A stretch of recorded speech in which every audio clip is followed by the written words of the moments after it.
Donc aujourd'hui, on va vous parler d'OpenShift en production. Donc quand on a commencé à vouloir faire ce talk, il y a quelques collègues de chez Red Hat qui nous ont dit « Attendez, vous allez parler des 7 pièges chez Red Hat, des 7 pièges sur OpenShift, mais les gens vont penser qu'il y a des pièges dans OpenShift, etc. » Donc petit disclaimer déjà d'avance, c'est pas spécifique que à OpenShift. Si vous faites du conteneur en PaaS, en orchestré, c'est des problématiques courantes que vous allez rencontrer. Donc l'idée, c'est un peu de vous présenter ce que nous, on voit au quotidien et un peu les petits soucis qu'on a eu ces dernières années en mettant en place des orchestrateurs de conteneurs comme OpenShift.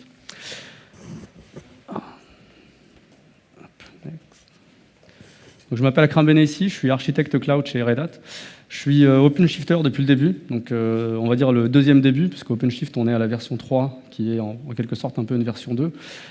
Donc ça fait à peu près 2 ans et demi que je travaille sur ces problématiques-là, en accompagnant les clients à mettre en place des clusters OpenShift, en les conseillant sur les problématiques d'architecture, et également en rencontrant, on va dire, toutes les équipes des architectes d'entreprise, des RSSI, pour pouvoir discuter des problématiques d'architecture quand on met en place du clustering avec OpenShift. Je crois que c'est à ton tour. Ça marche. Moi, je suis Héloïse, je suis OpenShifteuse depuis un peu moins longtemps qu'Akram. Ça fait maintenant 2 ans que je suis consultante chez Red Hat. Il faut que je démute, ouais. Ah ouais, c'est mieux. Donc, ça fait 2 ans que je suis consultante chez Red Hat et j'ai rapidement mis les mains dans OpenShift et puis voilà. Donc j'accompagne aussi les clients sur des mises en place d'OpenShift. Mon petit dada, c'est un peu l'intégration continue et je suis développeuse Java repentie. J'ai rien contre faire encore du Java, mais c'est un peu les souvenirs de jeunesse. Alors pourquoi on fait ce talk? Je le disais un peu, c'est pour vous éviter d'essuyer des plâtres, comme nous on a pu le faire sur les premiers déploiements qu'on a eu sur OpenShift. Alors il n'y a pas que les premiers déploiements, il y a encore des choses qu'on fait aujourd'hui chez certains clients, et puis la semaine dernière encore, je découvrais des petites joyeusetés, de choses qu'on ne maîtrise pas tout à fait. Donc l'idée c'est de vous préparer, si vous voulez mettre ça en production chez vous, différentes problématiques qu'on peut rencontrer. Alors, on a orienté la présentation autour de 7 différents thèmes, ou plutôt 7 différents pièges. Donc, le premier avec lequel on va commencer, c'est les aspects architecture. Je pense que ça va parler à beaucoup d'entre vous. Un petit sondage rapide. Qui ne connaît pas Kubernetes? Tout le monde connaît Kubernetes, c'est génial. Super. Qui sait comment fonctionne Kubernetes? On va dire le fonctionnement technique, etc. Il y en a un peu moins, c'est déjà ça. Donc, rapidement, OpenShift, ça s'appuie sur Docker et Kubernetes. Donc ça va, on ne s'est pas trompé de conférence, c'est déjà pas mal. Ce que ça vient apporter en plus, c'est un certain nombre d'outils autour de la gestion, l'intégration continue, mais également une couche de routage pour pouvoir faire entrer votre trafic dans votre cluster OpenShift, et puis tout un ensemble de templates de projets open source pour pouvoir déployer vos applications assez rapidement. Dans les grandes lignes, ce slide, c'est un peu le slide super bateau, c'est la théorie. L'architecture d'OpenShift, c'est quoi? C'est principalement des masters. Donc les masters, c'est là où on va avoir l'intelligence du cluster. C'est là où vous allez avoir les petits logos font sourire. Vous allez avoir votre orchestrateur Kubernetes qui va tourner et qui va décider de l'emplacement de vos applications. Donc vos applications vont tourner dans des conteneurs, sur des nodes. Donc il y a 2 types de nodes principalement, mais sans rentrer dans le détail. Donc vos nodes, ils vont héberger vos applications et ils vont être pilotés en quelque sorte par les masters. Ça, c'est pour la théorie. Quand on va un peu plus en théorie, en fait, on a même des architectures de référence aujourd'hui sur OpenShift. Quand vous voulez faire plus que votre petit déploiement sur votre laptop, que vous voulez faire du déploiement on-premise, sur de la Virtu, sur du physique, sur du IaaS, sur du cloud public, on a tout un tas d'archis de référence qui sont donnés. Mais ça, déjà, c'est pas suffisant, parce que ce qu'on rencontre chez nos clients, c'est davantage des trucs un peu comme ça. Tiens, j'ai une DMZ par-ci, j'ai une DMZ par-là, j'ai des flux qu'il faut ouvrir, j'ai les gars de la sécurité qui m'embêtent, pour pas dire plus. On les rencontre régulièrement et on discute de tout ça pour dire qu'est-ce qu'on a comme flux à ouvrir, c'est quoi ce petit truc là ça me plaît pas, voilà. Donc ça, c'est les problématiques courantes qu'on a et qu'il faut surtout pas négliger. Donc dans ces problématiques d'architecture, il y a quelques gotchas, on va dire, c'est les petits tips and tricks qu'on a le plus souvent. Le premier, c'est autour de la scalabilité de la plateforme. On a aussi des petits soucis autour de tout ce qui est VIP, etc. On va en parler. Les aspects DMZ, donc voilà. On a quelques slides qui parlent de ça sur ces thématiques-là. Alors, il y a un sujet qui, de prime abord, n'a pas l'air bien compliqué, c'est que OpenShift repose sur etcd pour toute sa gestion de configuration. Et donc, c'est là qu'on va avoir toute la conf du cluster et tout l'état du cluster, donc c'est quand même super primordial. Et donc, comme c'est un élément critique, souvent on le veut l'avoir en achat. Donc on n'en met pas qu'un, on en met au moins 3. On en met 3 parce que etcd, il ne faut pas qu'on marche par nombre pair parce qu'on a besoin d'avoir un quorum. Jusque-là, tout va bien. Là où ça se complique un petit peu et où on a eu des fois des réflexions un peu tarabiscotées, c'est si on veut l'avoir sur OpenShift qui va être réparti sur 2 data centers pour pouvoir continuer en cas de chute d'un des data centers. Ouais, si on met le même nombre des deux côtés, on a un nombre pair.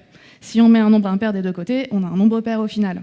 Donc, ce qu'on préconise, c'est une solution typiquement pour avoir 3 etcd, c'est d'avoir sur un data center 2 etcd qu'on va considérer comme actifs et sur l'autre un actif et un passif. Ça veut dire qu'au fonctionnement nominal, on a 3 etcd, on a une conf pour 3 etcd, tout va bien. On perd le data center où on a un actif, un passif, il nous en reste 2, donc on est sur le cas classique de la perte d'un etcd, on continue à fonctionner, mais on est en mode dégradé. On perd le data center sur lequel on avait 2 etcd actifs. Là, il faut commencer à avoir une procédure de DRP pour pouvoir être sûr de reprendre correctement. Donc, on prend notre etcd qui était passif, on importe les données d'un dernier backup, donc il faut avoir un backup récent, et on l'intègre dans notre cluster pour pouvoir reprendre un mode de fonctionnement avec 2 etcd. Voilà le petit tips, parce que sinon, on a un peu du mal à équilibrer sur 2 data centers nos nombres d'etcd.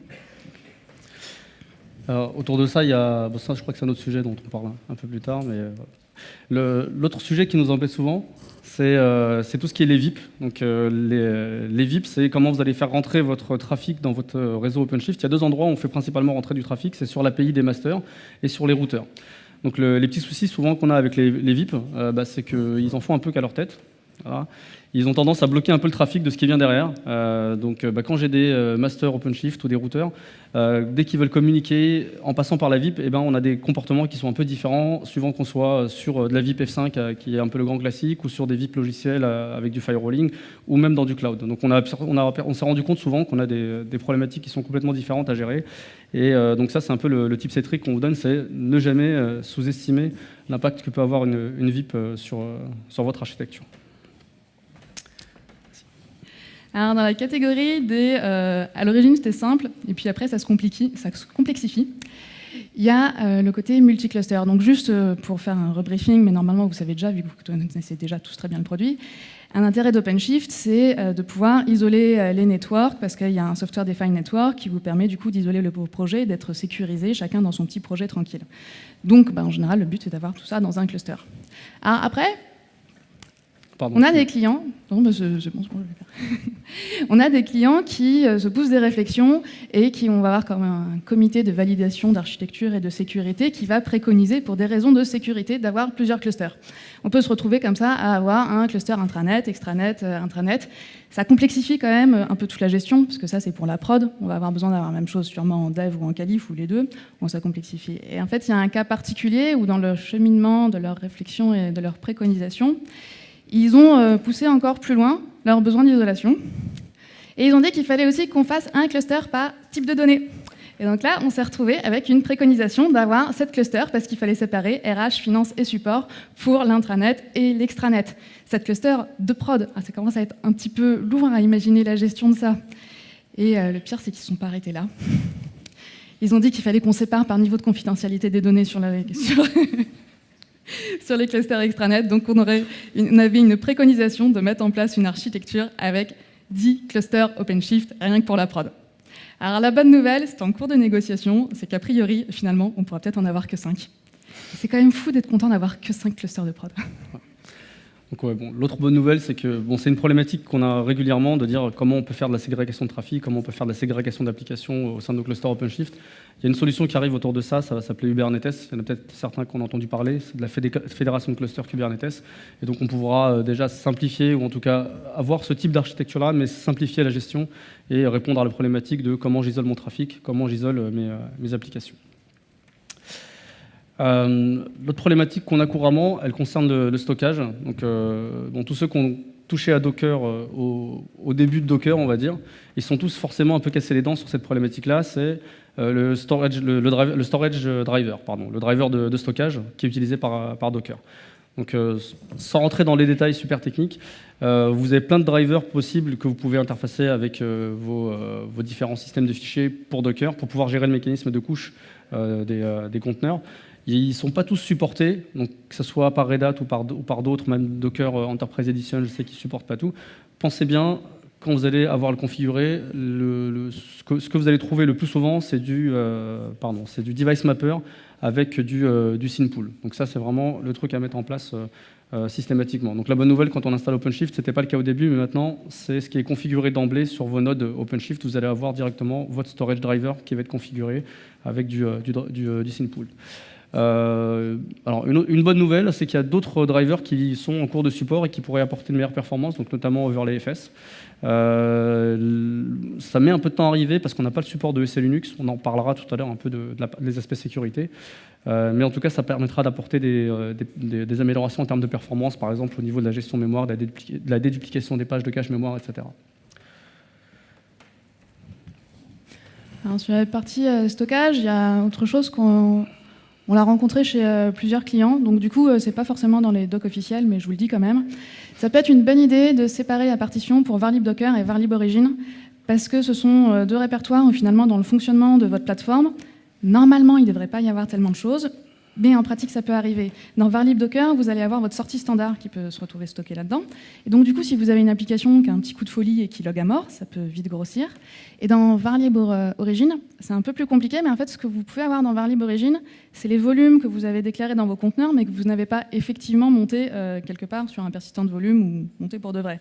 Donc du coup, c'est de l'intidir de Kubernetes, et ces volumes intidir de Kubernetes sont stockés dans Varlib Origin.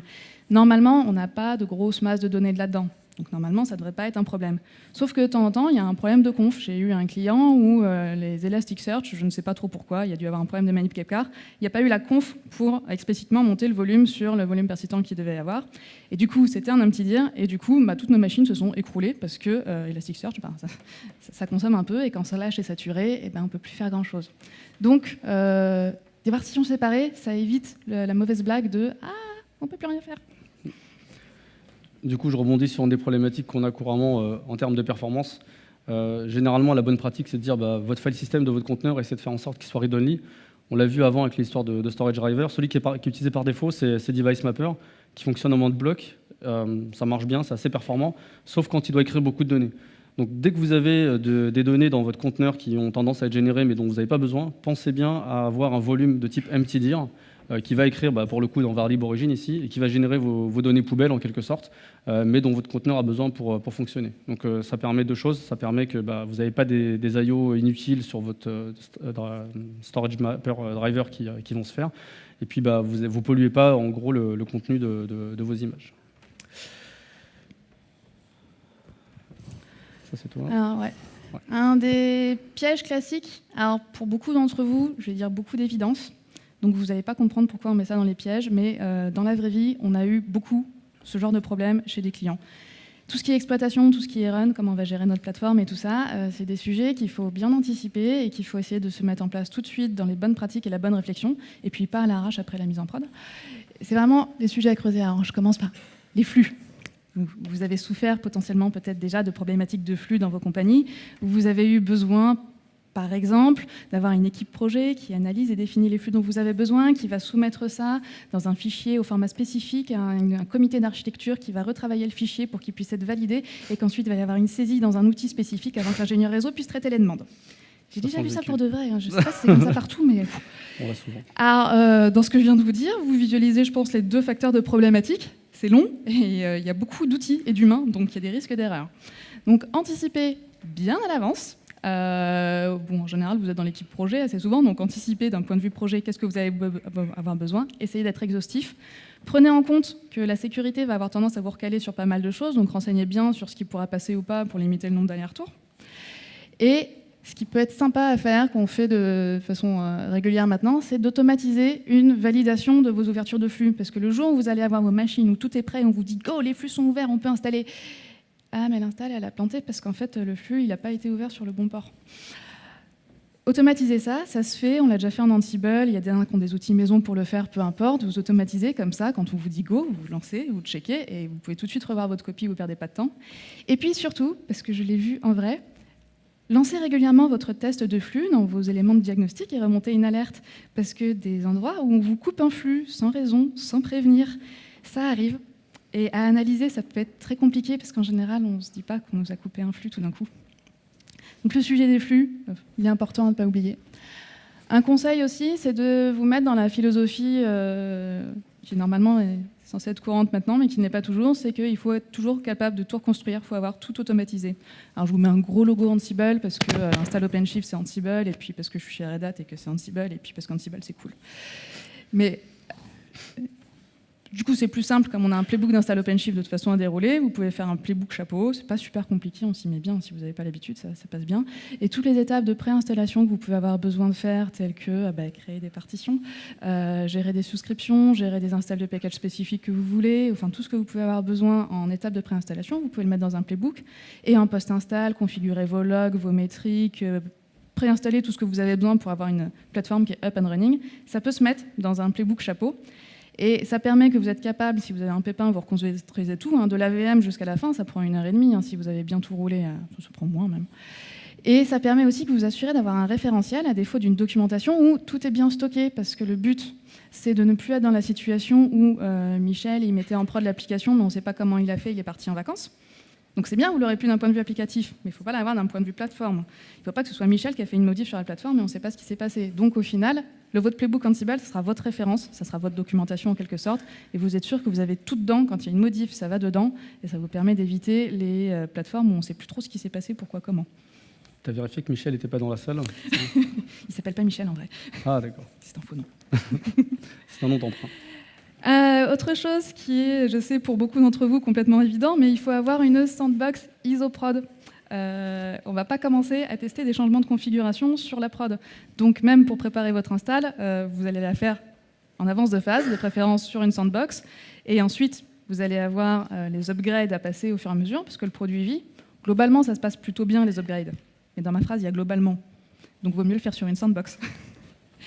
Après, il y en a qui essayent de se dire, bon, c'est pas grave, on a un autre cluster dédié pour la CI. Ouais, mais c'est pas super sympa, parce que quand vous plantez le cluster de CI, vous avez plein de devs qui sont au chômage technique. Faites-le sur une sandbox dédiée. Le plus possible ISO-prod, parce que la sandbox, où en fait rien n'est pareil, après on perd plus de temps qu'autre chose. Une sandbox ISO-prod, et puis en plus ça permettra la montée de compétences des personnes qui doivent travailler dessus, parce que c'est quand même beaucoup de choses qui sont nouvelles pour beaucoup de gens. Et si on veut monter en compétences correctement, il faut avoir un environnement où peut être serein. Je sais, c'est évident, mais il faut le faire, et c'est pas partout, donc faites-le. Un petit point sur backup et restauration, parce qu'on m'a déjà dit, avec OpenShift, pourquoi on ferait du backup? Ouais, c'est super top, c'est résilient, ça tombe jamais, on est sûr que ça run toujours. Oui, mais le backup, on en a quand même toujours besoin, il n'y a pas de magie. Parce que votre stockage, il va être quelque part, vous allez avoir un NAS, du NFS, du Fabergé, enfin tout ce que vous voulez derrière, peu importe, mais votre stockage, il est quelque part. Si vous perdez votre stockage, ça peut arriver, vous serez quand même bien content de pouvoir tout récupérer. Et puis, vous n'êtes pas tous en multi-data center. Si vous en avez qu'un, le data center qui tombe, ça peut arriver. On veut pouvoir toujours récupérer. Et même si on a 2 data centers, malheureusement, la double panne, ça arrive. On veut pouvoir tout récupérer. C'est quand même important de ne pas mettre le sujet backup de côté parce qu'on est sur une super plateforme qui est cool. Et surtout, le backup, ça va vous permettre de restaurer un état précédent. Parce que l'admin qui a fait une erreur de manip et qui a delayed un projet, ça, il n'y a pas de magie. Dans OpenShift, on ne peut pas le recréer de nulle part. Donc du coup, avoir vos backups, ça vous permettra d'assurer que vous pouvez toujours revenir à l'époque du temps où ça marchait. Et c'est toujours moi. Pas beaucoup, là. Mon micro. Un sujet encore super classique, les certificats. Donc vous allez me dire, c'est super classique, ouais, on va mettre des trucs en prod, on a besoin de certificats. Mais sur OpenShift, le but, c'est de pouvoir mettre en prod en 5 minutes une nouvelle application. OpenShift, c'est cool, ça vous crée votre route, vous n'avez rien à faire. En un clic, l'application, elle est disponible, publique. Pour peu que vous ayez votre DNS wildcard qui permet de créer vos routes à bas voler, c'est sympa. Ouais, mais peut-être qu'en fait, on va vous bloquer pendant 3 semaines parce qu'il fallait faire une demande de des certificats. Et les certificats, c'est comme les flux, ça peut être long.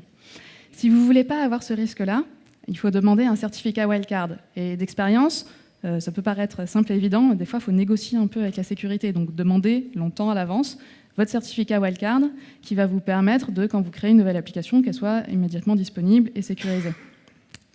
Et petit point à savoir, quand on fait un certificat wildcard, c'est qu'un certificat wildcard n'est valable que pour un sous-niveau. Donc, si vous voulez avoir plusieurs subdomaines dans vos URL, ça ne va pas marcher.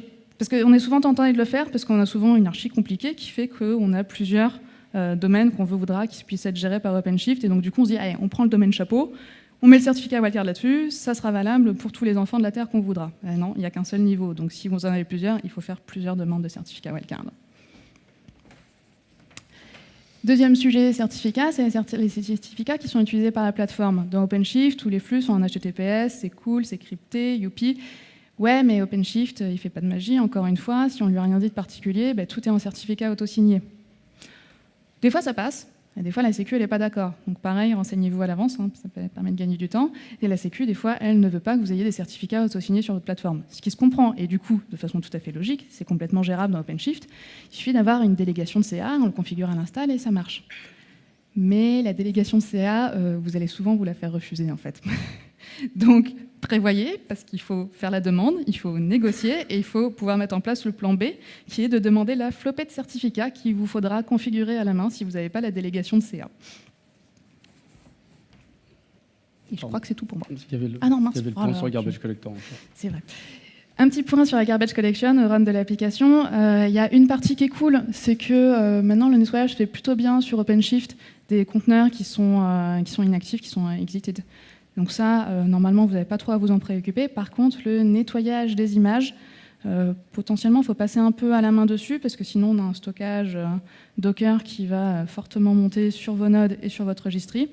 Et l'image que Michel a construite il y a 2 ans pour une application qui n'est jamais partie en prod et qu'il a rebuildé 20 fois, donc il en a 20 exemplaires de son image, vous n'avez pas besoin de la conserver et que ça consomme tout votre espace.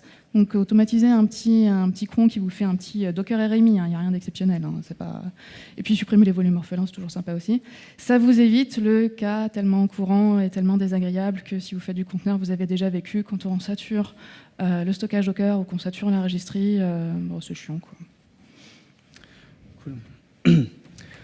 Alors, un autre point qui paraît extrêmement bateau, mais là-dessus, on n'a pas été super fort au départ sur OpenShift. Ça concerne le monitoring. Donc, là, c'est comme conduire une voiture sans tableau de bord. Tout de suite, s'il y a un problème dans le moteur ou s'il y a un problème, ne serait-ce que sur les clignotants, ça peut poser un problème. Donc, ce qu'on avait historiquement dans OpenShift, on avait une solution de monitoring qui était basée sur le composant de métrique qui est dans OpenShift. Ce composant, il s'appelle Ocular. Il s'appuie sur une base NoSQL qui est Cassandra. C'était pas mal. Il y avait un connecteur avec un autre produit de chez Red Hat qui s'appelle CloudForms, qui s'appuie sur un projet communautaire qui s'appelle ManageIQ. Ça remontait quelques infos, ça permettait de gérer un peu d'alerting. Mais rapidement, les clients ils sont un peu revenus vers nous en disant c'est pas top, hein, ça fait pas tout ce qu'on voudrait, ça gère pas d'alerting propre, ça gère pas, etc.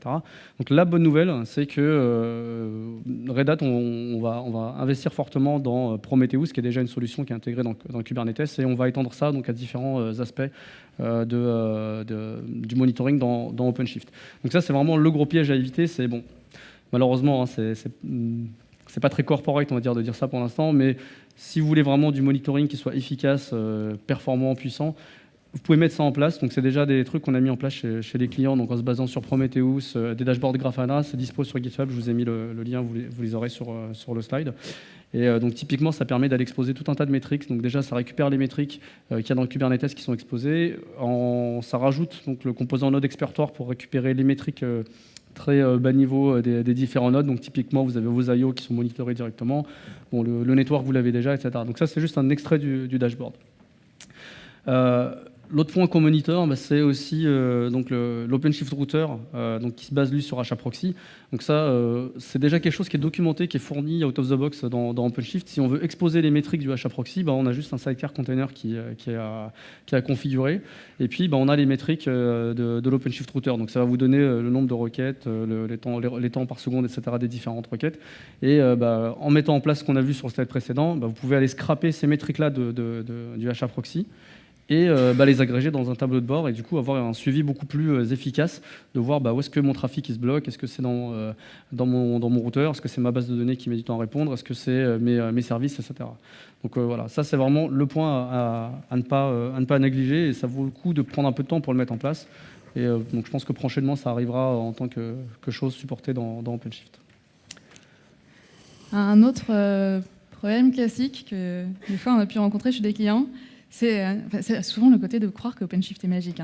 C'est ouais, on a une super plateforme OpenShift, on va pouvoir scaler, encaisser la charge, tout ira bien, on n'aura plus de problème de perf. Oui, mais OpenShift, encore une fois, c'est pas magique. Il vous faut derrière de la RAM, du CPU, du stockage. il les consomme quand même à un moment, hein. Il les gère pour vous, mais il les consomme quand même à un moment. Donc si vous n'avez pas bien sizé votre plateforme, très vite elle va s'écrouler et vous allez avoir des perfs qui partent en vrille, des pods qui s'arrêtent, des nodes qui deviennent fous, parce que vous avez essayé de surcharger la plateforme. Donc il faut bien sizer. Donc encore une fois, dès le début, on prend le temps de bien sizer, on réfléchit bien, il n'y a pas 40 000 paramètres, hein. Combien il nous faut de RAM, de CPU et de stockage, combien on a d'applis en prod, combien on veut en avoir au maximum quand on va scaler, combien on a d'applis en recette, qualification, préqualification et tous vos autres environnements intermédiaires. Il faut multiplier quand même. Hein. Et puis combien on va avoir de développeurs en parallèle, combien de fois ils vont faire des builds dans la journée, dans l'heure ou dans la minute selon les cas, et combien consomme un pod de build, un conteneur de build qui va vous faire votre compilation Maven, parce que ça aussi, c'est pas gratuit. Donc il faut bien sizer correctement tous ces éléments-là, sans en oublier. Et puis, n'oubliez pas aussi que vous avez des composants un peu globaux. On a évoqué un peu qu'on pouvait avoir des gestions de logs dans OpenShift et des gestions de métriques dans OpenShift. Ces composants aussi vont consommer, donc il faut aussi les prendre en compte. Et puis, le stockage Docker, j'y reviens et j'y reviens. Les minimums qui sont donnés, que ce soit pour les CPU, RAM, sur les configurations et la documentation officielle OpenShift, ou que ce soit pour le stockage Docker, ce sont des minimums. Donc un minimum, c'est pour une plateforme qui va tourner avec finalement pas énormément de choses. Souvent, vous allez avoir plus de choses que le minimum, si vous avez plein d'applications Java. Et du coup, au niveau du stockage Docker, alors, ça dépend vachement de ce que vous faites et de vos configurations, donc j'ai pas trop envie de donner des préconisations, mais essayez de prévoir 100 gigas au moins sur vos nodes qui vont avoir besoin d'un stockage Docker en local, et 200 pour la registry, sinon vous allez vite vous retrouver un peu coincé. Et prévoyez toujours aussi la procédure pour faire un externe, pour pouvoir en rajouter si vous vous rendez compte que vous avez mal sizé, parce que des fois c'est quand même surtout souvent en la pratique qu'on se rend compte des bonnes tailles. Il ne faut pas que ce soit trop compliqué, il ne faut pas que ça demande 3 semaines de faire une demande pour avoir un volume en plus, pour pouvoir augmenter la taille de ces éléments-là. Un truc que je voulais rebondir, qu'on avait oublié, c'était penser que dans OpenShift ou dans Kubernetes, quand vous faites des updates de vos applications, c'est du rolling update aussi. Donc ça, c'est un peu le truc aussi qu'on a tendance à oublier quand on va sizer la plateforme. C'est qu'à un certain moment, votre appli, il va y avoir 2 réplicas. Il y a l'ancienne version qui va tourner en parallèle de la nouvelle. Et du coup, si on ne size pas correctement, qu'on oublie de mettre une quantité de mémoire suffisante sur les nodes ou autre chose au global, en fait, pour nos updates, on peut être bloqué. Donc pensez toujours à avoir une petite marge de sécurité dans votre sizing pour les cas comme celui-là. Une autre problématique aussi, alors pour le coup celle-là en fait elle est assez marrante parce que moi j'ai découvert il y a peut-être un mois ou un peu moins, grâce au monitoring. Donc globalement il y a quelques années déjà il y avait un petit débat quand les machines et les serveurs avaient de plus en plus de RAM, on se disait attends, est-ce qu'on met de la swap ou pas, ça fait pas de sens, j'ai mon serveur à 64 Go de RAM, la pratique à l'époque c'était de mettre 2 fois la taille de la RAM en swap, je vais pas bloquer un disque de 128 Go pour faire ma swap. Bon alors Kubernetes et les conteneurs ils sont venus trancher dans tout ça. Pas de swap, d'accord.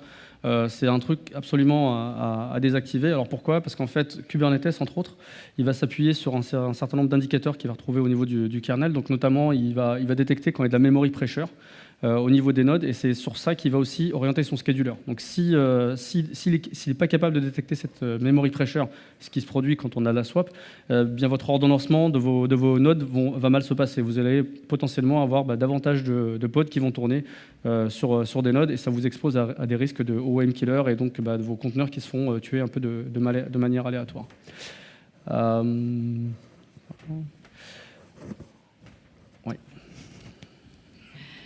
Alors, il y a un autre point, c'est qu'on disait OpenShift, isolation, network, les conteneurs, ils ne peuvent pas se parler entre eux, c'est bien. Mais par contre, par défaut, les ressources, elles sont quand même partagées, parce que finalement, par défaut, tous ces conteneurs, ils tournent sur les mêmes machines. Donc vos conteneurs de l'application supercritique de prod, si vous n'avez qu'un seul cluster, va tourner sur le même node que le conteneur de dev de Michel. Et Michel, il aura peut-être envie dans son projet, où il y a tous les droits, parce que c'est quand même sympa d'avoir les droits sur le projet de dev, de tester justement le scaling OpenShift, parce que c'est vachement intéressant. Et du coup, il va voir, et puis il va se dire « Ah, moi, grosse appli JBoss, je vais la scaler à 20 réplicas. » Et votre plateforme, il faut qu'elle encaisse ça. Tout d'un coup, vous ne l'aviez peut-être pas prévu dans votre sizing d'origine, que Michel, il avait envie de faire ça, et puis qu'il allait laisser tourner pendant 3 mois. Donc, pour éviter ce genre de problème, qui peuvent vous écrouler votre plateforme, vous pouvez mettre en place des quotas, c'est-à-dire que vous allez donner les droits à Michel qui a un projet précis, et vous allez lui dire que sur ce projet-là, vous allez configurer que sur ce projet-là, il n'aura le droit de créer qu'un nombre d'objets précis. Donc, laissez-lui un peu d'air pour qu'il puisse quand même faire ses tests, puisque des fois, Michel, il a des bonnes idées. Mettez-lui une configuration qui lui permet de créer quelques conteneurs, mais pas les limiter. Et dans la même catégorie, il y a les développeurs fous, mais il y a aussi les conteneurs fous, qui sont des fois liés aux développeurs fous. Et vous pouvez avoir un conteneur qui va, sur un petit coup de folie, se mettre à consommer toute la CPU ou toute la RAM de votre serveur. Du coup, ça va empiéter sur les autres. Donc Michel, il avait le droit qu'à un conteneur dans son projet, mais son conteneur, il a tout défoncé. Du coup, pour limiter ce genre de problème, bon, ça, on rentre sur du classique Docker, hein, c'est juste le fait de mettre des limites pour que votre conteneur ne puisse pas déborder d'un point de vue consommation de ressources, ce qui est possible. C'est facile à mettre en place sur OpenShift, donc par défaut, mettez toujours une limite. Mettez-la large si vous ne savez pas, mettez-la large si vous voulez, mais mettez une limite, ça évite la dérive totale. Un focus sur les applications Java, donc ça c'est aussi un peu l'autre fantasme qu'il y a autour des conteneurs et d'OpenShift et de Kubernetes et autres, c'est tiens, on va faire du conteneur, on va augmenter la densité d'applications sur vos nodes. Tiens, mes applis Java vont tourner plus vite, ou alors je vais pouvoir en mettre beaucoup plus, je vais pouvoir faire du clustering, etc. Donc on a des solutions, tout ça qui permettent de mettre en place tout ça, mais il y a certains fantasmes en tout cas qu'il faut essayer de déconstruire, on va dire. Pour nous aider, il y a des mecs de chez LinkedIn qui ont fait un certain nombre d'articles intéressants sur le sujet. Je vous mettrai les liens là-dessus. Donc notamment concernant en fait le fonctionnement du garbage collector quand il est dans un environnement qui est géré par du cgroups. Donc c'est le cas par exemple pour du Docker ou du CoreOS. Donc votre plateforme de conteneur, elle utilise cgroups pour pouvoir gérer l'accès aux ressources. Quand le garbage collector il va fonctionner dans ce mode-là, il va se confronter au CFS, donc c'est le scheduler qui est dans cgroups, et potentiellement quand il y a un fort multithreading au niveau du garbage collector, eh bien, il va se retrouver à consommer très rapidement son CPU share, et là où vous avez fait votre super tuning de JVM en choisissant votre bon algo de garbage, en faisant votre test de charge, etc., eh bien, ce CFS, ce scheduler de cgroups, il va venir vous mettre un stop the world sur votre application alors que vous attendiez pas. Donc là-dessus, la préco, c'est ne négligez pas ce point-là aussi, refaire des tests de charge. Il y a des choses qui étaient vraies dans le monde hors conteneur pour la JVM Java qui sont plus tout à fait vraies dans un mode conteneur. Donc typiquement, si vous faites du Java et du tuning de JVM, la plupart du temps, le CMS, c'est le truc qui passe un peu partout, le concurrent Mark Sweep. On revient à des trucs un peu plus basiques, style ParallelGC, avec un nombre de threads qui est réduit. Donc pareil, faire vos tests là-dessus, c'est pas le truc out of the box qu'on peut négliger. Voilà. C'est pas des cas qui se produisent systématiquement, mais il y a des configurations dans lesquelles ça peut se produire, donc bien vérifier. L'autre point aussi auquel on fait pas attention, parce qu'en fait c'est magique, tout se passe de manière transparente, c'est tout ce qui est aspect réseau. Donc vos conteneurs, tout à l'heure on disait, ils sont schedulés sur plein de nodes, ils ont chacun leur adresse IP, ils veulent communiquer les uns avec les autres. On l'a vu ce matin dans la presse de Jessie par exemple, où elle montrait les différentes possibilités. Si ça devait se passer de manière physique, on va dire, si les conteneurs c'était des machines physiques, vous imaginez qu'il y a un mec qu'il prenne un câble, qui a configuré un switch, il dit alors, ce projet-là, il est là-dessus, je lui crée tel VLAN. Tout ça c'est fait de manière automatique pour nous avec différents composants. Donc le composant qu'on met en œuvre en fait, donc dans OpenShift en fait il est sous forme de plugin, c'est ce qu'on appelle un SDN, un Software Defined Network. Donc pour le coup, celui par défaut dans OpenShift, il se base sur OVS. La première problématique qu'on rencontre quand on fait de l'OVS et à laquelle il faut faire très attention, c'est celle de l'encapsulation. Quand vous faites du Software Defined Network, il faut vous dire vous avez votre réseau physique quelque part. Pour ceux qui ont encore des souvenirs des cours de réseau en école d'ingé, donc sur Ethernet, vous avez une taille maximale de tram, en résumé, qui est de 1500 octets. Quand vous allez virtualiser et avoir du réseau virtuel, du réseau logiciel, vous allez rajouter de l'encapsulation. Donc il faut bien faire attention à cette limite physique, parce que dès que vous allez encapsuler, vous allez rajouter quelque chose par-dessus. Et quand on atteint cette limite de MTU, eh bien, l'équipement qui va transmettre la trame, il va couper pour remettre dans une autre trame. Donc par défaut, dans les systèmes de virtu classiques, eh bien, on va se configurer à 50 au-dessus. Mais quand on vient rajouter quelque chose avec du pass, qu'on a un deuxième niveau de SDN, eh bien, on se remet dans cette problématique-là qu'il ne faut pas négliger. Donc, les configs par défaut, elles sont bien. Dans OpenShift, on a essuyé déjà les plâtres, on va dire, là-dessus. Et donc, entre les configurations initiales et ce qu'on a maintenant, il y a des choses qui sont faites. Mais si vous changez d'environnement, si vous allez par exemple sur du cloud public, sur Amazon, ils utilisent ce qu'on appelle du jumbo frame. Donc, ça veut dire que c'est des trames Ethernet qui sont extrêmement longues, de 9000 octets. Là, pour le coup, il faut penser à remodifier la MTU de votre Software Defined Network pour qu'il puisse s'adapter et que vous n'ayez pas vos performances qui se dégradent à vue d'œil, quoi. Voilà. L'autre sujet autour du SDN, c'est la segmentation, on va dire, le cloisonnement des réseaux. Donc, out of the box, OpenShift, quand on l'installe, il vient avec un software defined network basé sur Open vSwitch et on l'appelle flat network. C'est-à-dire qu'en théorie, tous vos conteneurs peuvent communiquer les uns avec les autres. Si quelqu'un s'amuse à deviner les adresses IP des conteneurs, il peut aller tenter des trucs, augmenter un peu il a une surface d'attaque qui est un peu plus importante.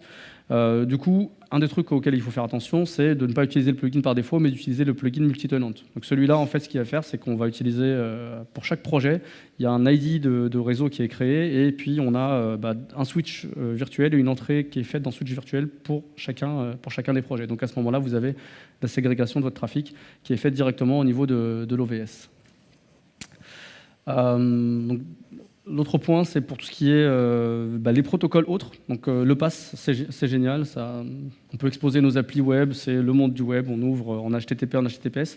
Mais quand on a des protocoles qui sont autres qu'HTTP, HTTPS, je vais ouvrir ma base MySQL, ma base Postgre sur le web, ce qui n'est pas forcément une bonne idée. Hein, on vous conseille de ne pas le faire.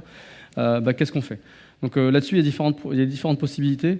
Donc pourquoi je voudrais ouvrir mon appli? C'est souvent pour du debugging ou du troubleshooting ou autre chose. Donc de base, OpenShift, on a une commande line qui s'appelle OC, qui expose une commande port forward qui nous permet de réexposer localement un port d'un conteneur qui va tourner dans le cluster. On a également aussi un truc qui vient de Kubernetes out of the box qui s'appelle Service Net Port. Et là, vous pouvez, sur tous vos nodes OpenShift, c'est ça qui est un peu problématique, c'est tous vos nodes OpenShift, vous allez ouvrir un port donné qui va être réservé pour le trafic entrant vers un type de conteneur. Donc si vous voulez exposer votre base de données là-dessus, c'est ça. Mais ça va vous rajouter de la gestion. C'est pas aussi pratique que d'avoir une route avec un hostname avec une entrée dans un reverse proxy. Là, vous allez devoir gérer vos ports un par un, maintenir une table qui vous dit voilà, ce port-là, c'est la base MySQL de tel projet, etc. Donc c'est pas super pratique. Donc l'idée, c'est plutôt de dire, quand vous avez cette problématique-là, réfléchissez au fait de dire est-ce que ça vaut pas le coup plutôt d'avoir une API ou une appli qui va exposer mes données plutôt que d'exposer directement mon back-end sur le web. Donc là, on y revient toujours, c'est le focus sur la sécurité. Moi, il y a, on va dire, encore un an, quand j'allais chez le client, j'étais encore content de dire ouais, les conteneurs, c'est bien, c'est secure. Il n'y a pas encore d'exploit où on a vu quelqu'un faire tourner un process dans un conteneur et sortir et puis gagner les droits routes sur un système. Bon, ça c'était le passé, on va dire. Janvier dernier, il y a eu une faille une vulnérabilité qui s'appelle Dirtico, qui exploitait une vulnérabilité qui était présente dans le noyau depuis 9 ans déjà. Bon, la bonne nouvelle, c'est qu'en 24 heures, il y a eu un patch du noyau qui a été délivré, tout le monde pouvait respirer à nouveau, on pouvait repartir en week-end. Le truc, c'est que même un patch de sécurité, c'est pas anodin à mettre en œuvre. On ne peut pas déployer rapidement une version d'un noyau partout. Donc, ce qu'on fait, en tout cas chez Red Hat, et c'est pareil dans une des presses qu'on avait ce matin, c'est un point qui est extrêmement important, c'est ceinture et bretelles toujours. Donc, pensez à avoir des mécanismes additionnels en fait toujours au niveau de la sécurité. Donc, sur OpenShift, celui qu'on utilise, c'est SE-Linux. Donc, SE-Linux, je pense que tout le monde en entend parler parce que c'est le truc qu'on désactive par défaut, tout le monde. C'est-à-dire, bon, ne pas le faire, le bien laisser activer. D'ailleurs, maintenant, quand on veut installer OpenShift, si SE-Linux est désactivé, il va râler, il va dire « je ne poursuis pas l'installation ». D'accord. Donc SE-Linux, qu'est-ce qu'il va être capable de faire? Il va nous permettre de gérer, donc ça c'est géré par OpenShift, on va dire, il y a un certain nombre de permissions sur des appels système qui sont autorisés, des accès à des fichiers, etc. Donc quand il y a eu la faille Dirtico, typiquement, plutôt que de délivrer un patch de noyau dans les minutes qui ont suivi, en fait, la première chose qu'on a fait, c'était d'avoir une mise à jour de la policy SE-Linux. Donc ça, c'est rapide à déployer, c'est facile aussi à rollbacker si jamais il y a un souci. Et puis, au moins, ça a permis de contenir la faille et de laisser un peu de temps, de se laisser 24 heures pour respirer, de pouvoir installer le patch Dirtico, le patch pour Dirtico, et puis avoir une configuration qui tient la route. Un autre point aussi qu'il y a dans OpenShift dont il faut parler, c'est les security context constraints. Donc ce point-là, c'est des profils de sécurité dans lesquels vos conteneurs sont autorisés à tourner. Donc par défaut, c'est restricted dans OpenShift. C'est-à-dire quoi? C'est-à-dire que vos conteneurs, ils n'ont pas le droit de se lancer avec l'ID qu'ils veulent. Ils vont se lancer avec un ID dans un range donné qui est supérieur à 1 milliard. D'accord. Ils ne vont pas être capables de faire du mount de système de fichiers local, de faire du hostpass. Ils ne vont pas être capables de forger des paquets au niveau du réseau. Ils ne vont pas être capables d'utiliser le network du host. Donc ça, c'est vraiment le mode à privilégier. Et si vous avez des conteneurs, des pods qui veulent tourner dans un autre niveau, là, à ce moment-là, il y a d'autres niveaux, d'autres profils de sécurité qui sont adaptés. Donc typiquement, pour des routeurs OpenShift qui ont besoin d'accéder au port 80, etc., on les fait tourner dans d'autres niveaux. Mais voilà, c'est l'idée. Ouais. Alors sur le point sécurité, ça va ressembler un peu à une parenthèse, mais après j'y reviens à la sécurité. Il y a souvent, parce que moi j'aime bien la CI, c'est un peu mon dada, sur OpenShift, et souvent on arrive à se poser la question de, naturellement, je voudrais faire du Docker dans du Docker, je voudrais faire un Docker build. Pourquoi? En général, c'est parce qu'on a un Jenkins qui est sur notre pass, et on a envie que les slave Jenkins, ce soient des conteneurs qu'on lance à la volée sur notre plateforme, et que du coup tout soit fait et géré par nos slave Jenkins parce que c'est cool. Et du coup, on voudrait que notre slave Jenkins il build l'image qu'on va aller utiliser après. Donc qu'il fasse un Docker build. Mais on est dans Docker. Alors je ne vais pas rentrer dans le détail sur pourquoi il ne faut pas faire du Docker dans Docker. Il y a le blog de Jérôme Petazzoni qui était assez intéressant là-dessus. Je vais piquer son image d'ailleurs. En gros, du Docker dans du Docker, c'est quand même assez risqué. Il faut y réfléchir à 2 fois avant de s'y lancer. Et puis en fait, on va même dire qu'il vaut mieux pas s'y lancer. Donc, à éviter. Après, du coup, ceux qui ont l'habitude de faire des conteneurs, je pense que vous vous dites, nos problèmes, on sait bien, on va mapper la socket. Mais moi, je vous dis non. Je vous dis non parce que pour mapper la socket dans votre conteneur qui tourne sur votre node, pour mapper la socket du node et utiliser le Docker du node, vous allez avoir besoin pour ça de casser ce qu'Akram vient de vous expliquer, la mise en place de la security. Votre conteneur, par défaut, il tourne en restricted. Ça met plein de contraintes, c'est chiant, mais entre autres, il ne faut pas qu'il monte quoi que ce soit qui vienne du node. Ça l'empêche de faire quoi que ce soit de ce genre-là. Si vous voulez que votre slave Jenkins il puisse faire ça, vous êtes obligé de lui augmenter ses droits. Donc du coup, il a le droit de monter des trucs sur le node. Du coup, c'est la porte ouverte aux problèmes de sécurité, alors qu'en général, on essaye quand même justement de faire plaisir à la sécurité. Donc, à éviter, mais c'est pas grave, il y a une solution, c'est juste le piège que je pointe, c'est juste pour ceux qui ont les réflexes conteneurs dans d'autres environnements avec un peu moins cette contrainte de sécurité, qui vont aller joyeusement faire sauter toutes les contraintes OpenShift pour pouvoir lancer des pods pas en restricted, ça se fait, mais... Vous pouvez donc faire autre chose, qui est utiliser tout simplement une des fonctions natives d'OpenShift. OpenShift, ça fait plein de choses, on ne va pas parler de tout, mais entre autres, ça vous permet de vous lui donner l'URL d'un repo Git où il y a un Dockerfile ou un répertoire dans votre file system d'où vous lancez la commande où il y a un Dockerfile. Vous pouvez même mettre le Dockerfile dans la command line et OpenShift va gentiment se charger pour vous de faire le build de l'image, de faire le Docker build. Alors oui, comment il le fait? Il va le faire dans un conteneur, du coup en boucle. Ouais, mais c'est pas pareil, parce que OpenShift va lancer un conteneur spécial, qui est un conteneur de build, sur lequel personne n'a de droit. Vous ne pouvez pas modifier son comportement, vous ne pouvez pas aller changer quoi que ce soit dedans, et vous ne pouvez même pas y accéder, vous pouvez juste voir les logs. Et vous n'avez aucun accès à ce conteneur. Donc c'est quand même beaucoup plus sécurisé, et ne mappez pas la socket. Et tant que j'y suis, parce que je crois que finalement on n'est pas si short en temps que ce que je craignais, on est juste ce qu'il faut. On est pile poil. J'en rajoute une dans les anecdotes, parce que le coup de on augmente les privilèges pour pouvoir mapper la socket, et donc du coup sans se rendre compte on a fait que tous nos conteneurs peuvent mapper tout ce qu'ils veulent sur les nodes. J'avais vu aussi le cas assez marrant de on a fait un POC, on a avancé dans le pilote sur une plateforme, on a mis en place toute une CI, plein d'images applicatives, des images middleware, un catalogue, un truc qui était franchement classe, hein, bien huilé, mais il y avait beaucoup de boulot derrière. Et au moment où on veut passer tout ça sur le vrai cluster qui va servir dans la vraie vie en prod, qui a été installé tout beau, tout neuf, et je me rends compte qu'il n'y a rien qui marche. Et là, je creuse, et je vois que tout leur conteneur était fait pour tourner avec un user ID fixe. Parce qu'il y a un mec au début qui s'est dit « Ah, mais je veux lancer mon truc, allez, je débloque cet élément de sécurité OpenShift, ça se configure. » Et puis du coup, ça a été open bar pour tous ceux qui sont passés travailler sur le projet derrière. Ils ne se sont pas rendus compte qu'ils faisaient quelque chose qui n'était pas du tout dans les normes OpenShift. Et du coup, au moment de passer à l'étape de la vraie vie, où il fallait mettre en place toute leur usine sur la prod, ils ont dû tout refaire. La conclusion c'est moi qui commençais ou c'était toi? Je m'en souviens. Oui, alors la conclusion, en résumé, hein, les points sur lesquels on voudrait mettre une attention particulière. Le premier, c'était d'anticiper au maximum, que ce soit l'architecture, les flux, la gestion des certificats, le dimensionnement de votre plateforme. C'est un grand classique, on va dire, mais sur des plateformes où on va faire tourner des applications entre guillemets à la demande et on va pouvoir scaler facilement, c'est d'autant plus important.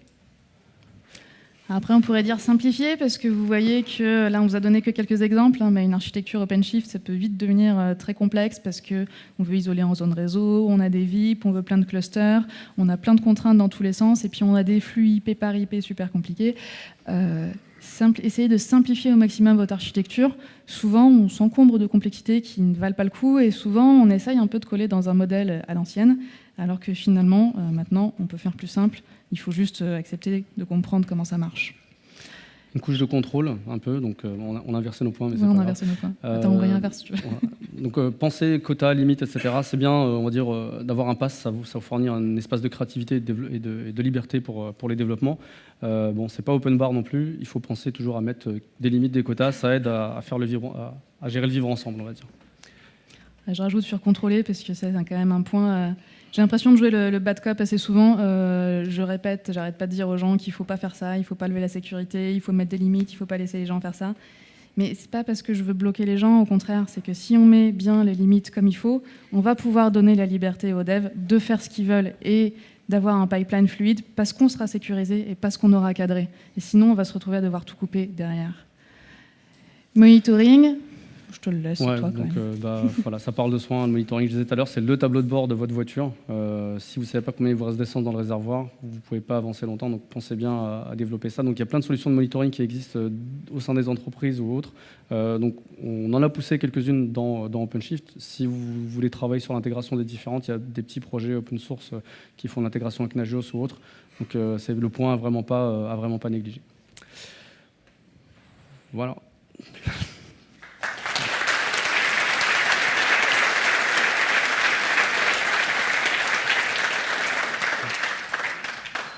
Il nous reste même un peu de temps pour des questions, si vous en avez. J'en ai une, un sondage rapide. Il y en a qui ont déjà du Kubernetes ou de l'OpenShift en production, ou même du PaaS en général en prod. Ouais. En prod à la maison, ouais. Dans la cave. Ouais. Bon, merci pour les présentations. J'ai deux petites questions. Vous avez parlé des contrôles de flux. Bon, c'est bon. Et comment on peut anticiper? Mon question est, on a beaucoup de flux, beaucoup de composants, et ça devient vite ingérable quand il n'y a pas de modèles. On est obligé de retirer l'information des IP tables et des firewalls pour reconstruire ce qui était fait avant. Et là, il faut bien modèle quelque chose qu'on peut grapher pour voir qu'est-ce qui est les matrix des flux, quoi.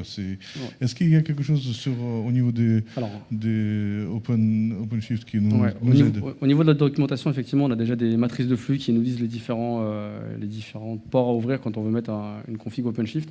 Ce qui est bien aussi, c'est qu'on a un projet, alors pareil, c'est encore quelque chose qu'on va tenter de productiser, on va dire, mais il y a un projet open source qui s'appelle Skydive, qui vous permet de faire du monitoring de SDN. Donc ça marche sur de l'OpenStack, ça marche sur plein de technos, et ça marche aussi dans OpenShift. Donc il y a même le portage pour pouvoir le faire tourner en tant que daemon set dans OpenShift. Donc ça s'installe sur chacun de vos nodes, et ça permet d'aller monitorer vraiment le trafic qui passe dans le SDN. Si vous avez du trafic qui passe entre vos différents conteneurs, vous pouvez aller analyser ce trafic, le rejouer, générer du trafic de manière aléatoire, etc., pour voir comment ça se passe. Donc c'est un projet qui s'appelle Skydive, c'est dispo sur GitHub. Les sources sont sur GitHub, mais je crois qu'ils tournent sur Gerrit ou autre chose. Mais voilà, ça s'installe sur OpenShift. J'ai même contribué. Donc comme toujours, hein, c'est des projets open source en fait. Hein, c'est un point qu'on veut dire. Donc si vous voulez contribuer sur différents sujets, n'hésitez pas, c'est ouvert. Kubernetes, je pense que c'est une super communauté de développement. C'est un peu dur de rentrer dedans au départ, mais il y a plein de choses qui sont ouvertes. Déjà, ne serait-ce qu'ouvrir une Trello card sur OpenShift, s'il y a une fonctionnalité vraiment qui vous intéresse. On a plusieurs boards Trello sur les différentes fonctionnalités, on peut aller ouvrir des choses là. Merci. Une autre question ici, pardon. J'entends bien qu'on peut faire du Docker AMI dans tous les nodes et tout. Est-ce qu'il y a moyen, est-ce qu'OpenShift offre un moyen plus simple pour un nettoyage global de toutes les images dans toutes les nodes, voilà, et les volumes orphelins qui sont derrière? Il y a une fonctionnalité de garbage collection des images, en vrai. Bon, j'en ai pas parlé, parce que elle reste, je trouve, assez limitée. Il y a une fonctionnalité de garbage collection dans OpenShift qui va aller supprimer les images les plus anciennes pour vous permettre de libérer de l'espace. Et par défaut, elle est configurée pour se mettre en route quand on atteint 90% du FS et redescendre le niveau de sizing jusqu'à 80%. Mais quelque part, c'est une suppression qui n'est pas forcément très intelligente. Et potentiellement, ça peut être intéressant que vous mettiez en place votre propre mécanisme de suppression qui correspondra plus à vos besoins. Ceci dit, c'est quand même déjà pas mal, hein, parce que ça vous en supprime ce qui est le plus ancien, ce qui n'a pas été utilisé, ce qui n'a pas été utilisé depuis le plus longtemps. Et vous pouvez surtout le configurer, parce qu'en fait, en général, on n'a pas envie d'attendre d'arriver à 90% pour se dire on va peut-être faire le ménage. Donc, je vous conseille de le configurer pour descendre un peu les seuils. Ça s'appelle quoi cet outil en fait? Ça s'appelle comment? C'est Garbage Collection des images. Vous le trouverez sur la documentation en tapant Garbage Collection OpenShift. On voit qu'on commence à déborder. Merci à tous. Et puis si vous avez des questions, on est encore disponible.